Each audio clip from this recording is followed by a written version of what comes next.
So now we're going to talk about They Say, I Say Chapter 8 and focus on connecting the parts. So the idea behind this chapter is that you are building an essay. The goal of the paper is not to write until you reach the page limit. A lot of students want to sit down, sort of just have what I like to call word vomit. It's just you've got all these things in your brain about your topic. You want to just throw them onto the pages until you reach the magic number that you're supposed to aim for and then just stop. That's not how you write an essay. Writing is a process. You need to give yourself time to write a rough draft, to go back and revise it, to build an essay that makes sense from beginning to end.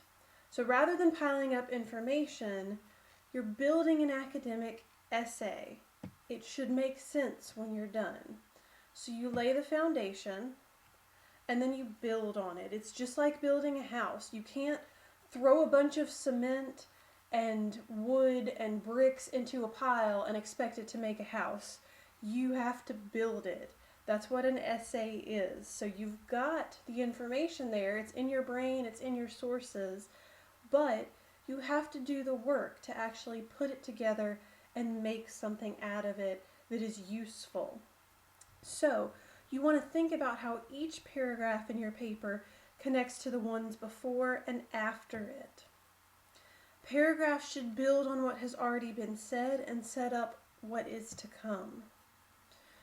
This requires you to reread your paper before turning it in. Lots of students don't do this. That's part of why your grades are probably not what you wish they were, because you have to start with a draft, you have to go back and revise it, you have to proofread, you have to make sure it makes sense from beginning to end, and that the points in your conclusion match the points in your introduction. I see a lot of students start with one idea in their introduction, and by the time they've finished the paper, they've changed their ideas, so the conclusion doesn't match. You have to go back and read it from the beginning. You have to change things so that your point is the same throughout, and so that it flows naturally from beginning to end. So this is just a simple way to put connecting the parts into an idea that you can really understand. Spot is a good dog, Spot has fleas. So these two sentences do not go together, because if I ask you, what kind of characteristics make a good dog? Having fleas is not going to be on your list. You're going to talk about, oh, the dog is cute, the dog is fluffy, the dog obeys. No one's going to say, oh, a good dog has fleas. So putting these two sentences back to back is confusing. But if you put a transition word to connect these two parts and show the relationship, then you can make it make sense. So what word do you think makes sense here? Spot is a good dog, blank, he has fleas. So some easy things to put in here are, but he has fleas, even though he has fleas, however he has fleas, to show that these two things, while they're both about a dog, they're contradictory ideas. That's how you're showing the relationship, is by using words like however that show that there is a contradiction here. This is going to help you become a better writer if you think about these words and make use of them in your essays to show relationships. So in chapter 8, there's a list of transition words, things like in other words, for example, yet, but, therefore. And so if you're using templates like these, X makes a good point that blank. Nevertheless, what you would use that for is if you were acknowledging some interesting things that one of your sources pointed out, but then you wanted to show that maybe that person's ideas weren't that good. So this is potentially a template you could use talking about naysayers. Our second example here, most people believe blank. As a result, blank. So this is a good way to talk about general opinions that people have and the results that they cause.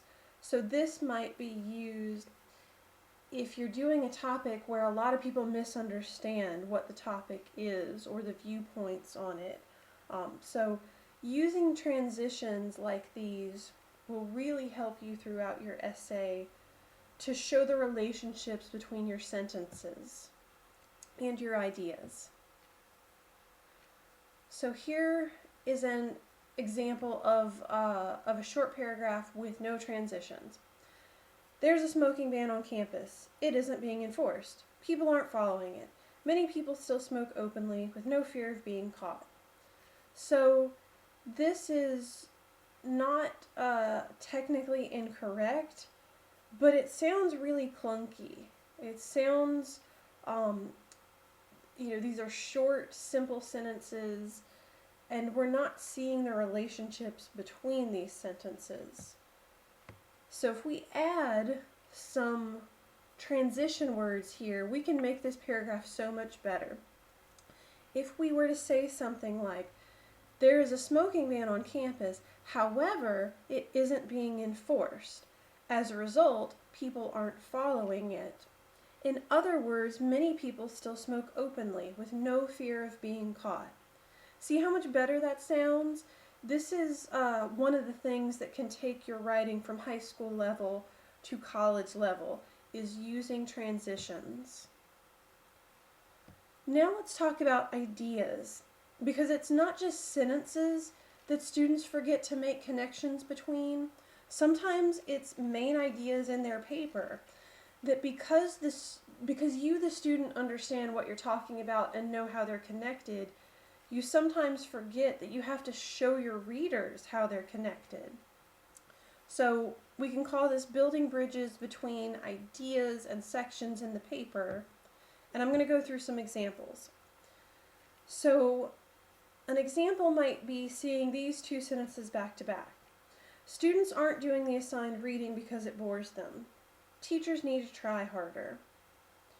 So while you, the student, if you're writing about this topic, might understand exactly what you mean by this, your readers might be scratching their heads and thinking, well, but what does that mean? What is the relationship between these two ideas, between what students aren't doing and what teachers should be doing?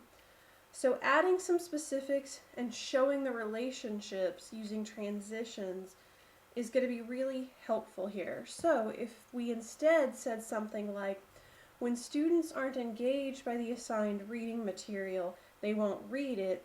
Therefore, teachers need to make more of an effort to assign interesting reading material that students will enjoy. See how much better that sounds? Now it makes sense. Now your readers get what you're talking about. Now the relationship between the two ideas that you've brought up for your paper makes sense to everyone.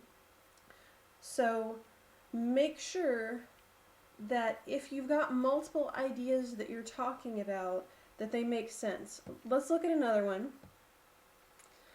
So this is a real example from a real student paper. Our first sentence is, women struggle for equal rights, especially when it comes to job opportunities and salaries. Our second sentence is, pornography degrades women and shows them being dominated by men. So I saw a student paper where these two sentences literally came back to back, and I was left scratching my head. How do these two things go together? So you might be scratching your heads too, listening to this lecture, trying to figure out what do these two things have in common.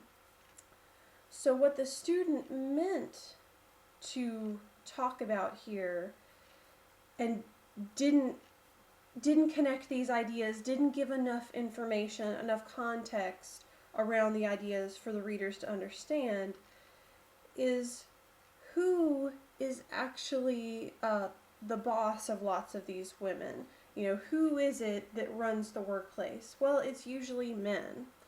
And so, if those men are watching pornography, it potentially could affect the way that these supervisors are viewing their female employees. So here's a much better way to state these two ideas that the student was trying to get across by showing the relationship between them. An illustration of how pornography hinders women's struggle for equal rights is the way it often depicts them being degraded and dominated by men. Consequently, this promotes some men's negative stereotypes of women. Moreover, if these men oversee women in the workplace, it can cause them to look down on women, and as a result, they may deny female workers better job opportunities and salaries because of it. See how much better this sounds? Now it makes sense. Now the readers get it, and they're like, oh, okay. And how did we do that? First of all, we added more details, and we're a little bit clearer with who was doing what. And we also added these transitions. So the transitions, like an illustration of how, consequently, moreover, as a result. And then we also added pointing words. So pointing words are very simple. This, they, it, these. That's all pointing words are. But if you add them, it can help clarify things. So make sure that you look over that section about pointing words in Chapter 8, and make sure that you're looking at the transitions and the examples, the example templates that it's giving for how to use these transitions and the difference that it makes, because that's going to be really important in your papers, again, to help take them from high school writing to college writing, and also to make sure that your readers always understand what it is you're talking about in your papers. So here's your writing exercise. You're going to use the transitions and pointing words that are listed in Chapter 8, as well as some critical thinking skills, to build this bridge between these two ideas. The internet is an educational tool. The internet is a distraction from schoolwork. So what you want to do is take these two sentences where we're not really showing the relationship between them, add some more details, add some more information, and also use transitions and pointing words just like we did in the previous two examples to show the relationship, because right now we're not seeing one, but there is one here. And so look at those previous examples to help you out, but this, when you're done with it, should probably be more like 4 sentences instead of 2, and it should be making better use of transitions and pointing words to help the readers understand what is actually meant here, what is the point that the writer is trying to get across. So this is your writing exercise for our Connecting the Parts lecture.